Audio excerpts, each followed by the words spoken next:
Olá! Hoje a gente vai mergulhar num fenômeno que vai muito, mas muito além da música. Nós não estamos falando só de uma banda, mas de uma força econômica tão poderosa que consegue literalmente impulsionar a economia de um país inteiro. Bora entender como isso funciona? 5 bilhões de dólares. É isso. Esse é o impacto que o BTS, sozinho, gera todo ano para a economia da Coreia do Sul. Aí vem a pergunta de 1 milhão, ou melhor, de 5 bilhões de dólares. Como é que um grupo de música vira um motor econômico desse tamanho, quase do tamanho do PIB de um país pequeno? Para a gente desvendar esse quebra-cabeça, nosso papo vai seguir um caminho. A gente começa no auge do sucesso deles, passa pela crise da pausa obrigatória, descobre a estratégia simplesmente genial que os manteve lá em cima, comemora a volta triunfal e, no final, entende o legado que eles construíram como verdadeiros embaixadores da economia sul-coreana. Ok, primeiro passo. Vamos voltar um pouquinho no tempo, bem para o auge do BTS, um pouco antes daquela pausa. É super importante a gente entender o que estava em jogo, a dimensão do império que eles já tinham construído. Olha, a música é o ponto de partida, claro, mas o impacto dele se espalha de um jeito impressionante. A gente está falando de mais de 40 milhões de álbuns vendidos só lá na Coreia do Sul. E esse sucesso todo vira o quê? Vira turismo, com gente do mundo inteiro viajando para lá. E mais, impulsiona a exportação de tudo o que se possa imaginar, de cosmético a comida. O BTS não vende só música, eles vendem a Coreia do Sul para o mundo. E então, quando eles estavam no topo do mundo, donos de tudo, apareceu um obstáculo que nem toda a fama do planeta poderia desviar: o serviço militar obrigatório. Uma verdadeira prova de fogo para o maior grupo do mundo. E o momento não podia ser mais tenso. Pensa bem, em 2022, depois de conquistar o mundo, o grupo precisou frear. Isso criou uma nuvem de incerteza que não afetou só os fãs, mas a própria economia do país, que eles ajudaram tanto a levantar. E não tinha conversa, não tinha negociação. Lá na Coreia do Sul, o serviço militar é uma obrigação, faz parte da cultura, da lei. Todo homem apto tem que servir, e não tem essa de ser um astro do K-pop para escapar. A regra foi clara e forçou a separação física do grupo.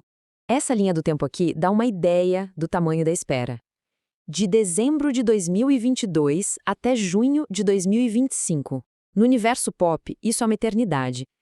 Para muitos artistas, sumir por tanto tempo seria o fim da carreira. Mas, não para o BTS. Só que o BTS fez o que sabe fazer de melhor. Transformou uma crise numa oportunidade. A tal pausa não foi um ponto final. Na verdade, foi o começo de uma estratégia de mercado nova e brilhante, que manteve a marca mais viva do que nunca. A estratégia foi de gênio, dividir para conquistar. Enquanto o grupo como um todo estava em pausa, cada membro explodiu por conta própria. Tivemos as turnês mundiais do RM e do Suga, os álbuns de sucesso do Jin e do Jimmy, o documentário do J-Hope, o V virando embaixador de marcas de luxo e o Jungkook quebrando recordes com o álbum Golden.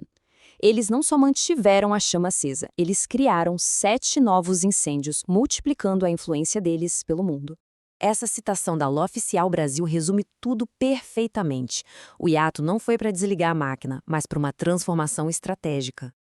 E a cola disso tudo? A conexão emocional fortíssima com os fãs, que garantiu que cada lançamento solo fosse um evento global e que os bilhões continuassem circulando.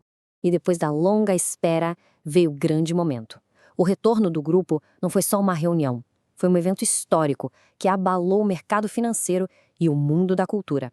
O impacto foi imediato e, olha, foi impressionante. A data ficou marcada, 20 de março de 2026. O mundo da música parou para ver o que ia acontecer. E o que veio em seguida foi maior do que qualquer um podia imaginar. O ponto-chave aqui é o nome do álbum de retorno, Arirang.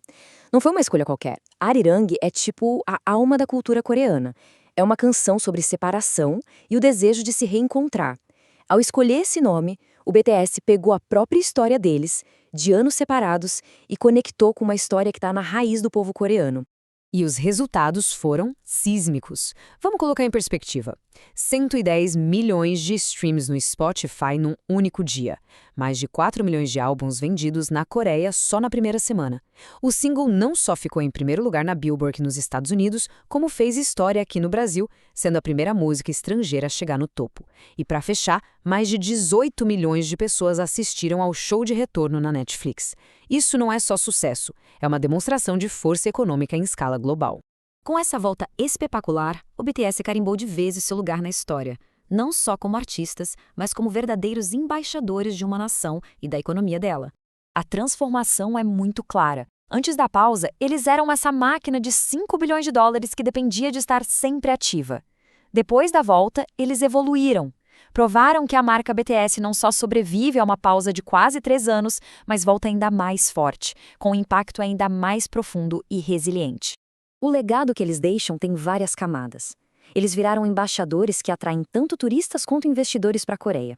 Eles provaram que a lealdade dos fãs é um ativo econômico poderosíssimo. E, de uma forma genial, transformaram uma obrigação militar num case de marketing, fortalecendo a imagem do país deles no mundo inteiro. No fim das contas, a jornada do BTS redefine todos os limites do que um grupo de música pode alcançar. Eles transformaram cultura em motor econômico e uma obrigação em oportunidade. A pergunta que fica no ar é: se eles conseguem fortalecer uma nação inteira a partir de um palco, qual será o próximo capítulo dessa revolução? O limite parece que simplesmente não existe.